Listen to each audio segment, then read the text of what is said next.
کیا کوئی شخص اپنے بچوں کے حوالے سے وصیت کر سکتا ہے یا کسی خاص بچے کے حوالے سے کہ اس کو اتنا مال دیا جائے؟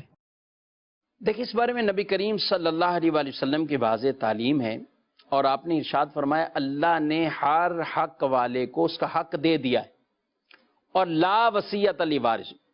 اس کی واضح طور پر بیان بھی فرما دیا کہ وارث کے لیے وصیت نہیں،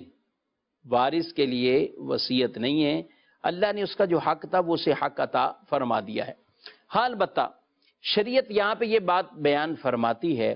کہ اگر کوئی مرنے والا اپنے وارث میں سے ہی کسی کے لیے ایکسٹرا وصیت بھی کر جائے، کتنا مال اور اسے دے دینا، تو اب دیکھا جائے گا دیگر وہ سارے بالغ ورثہ ہیں،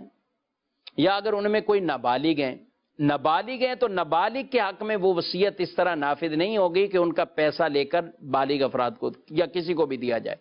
ہاں، اگر وہ سارے بالغ ہیں اور وہ کہتے ہیں ہمارے مرنے والے میت نے یا ہمارے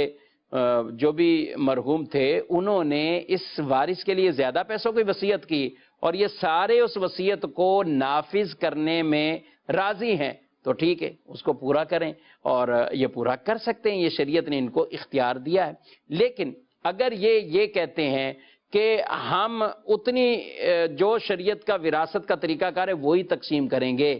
ایسا ہم نہیں کریں گے، تو یہ بھی ان کے لیے اختیار ہے، کیونکہ مرنے کے بعد اب مال کا یہ ورثہ مالک ہو گئے، یہ مال کے ورثہ مالک ہو گئے، تو اب شریعت نے جس وارث کو جتنا حصہ دینا تھا وہ تو واضح طور پر فرما دیا گیا، تو اس صورت میں وارث کے لیے وصیت یہ جائز نہیں ہے۔ اور ایک صورت وہ یہی ہے کہ سارے ورثہ بالغ ہوں اور وہ اسے نافذ کر دیں، وہ اسے اجازت دے دیں، یا جتنے بالغ ہوں اور وہ نافذ کر رہے ہوں ان کے حق میں وہ نافذ ہو جائے اور بقیہ کو وراثت میں ان کے مطابق وہ حصہ مل جائے، تو اس کا بالکل وہ اختیار رکھتے ہیں۔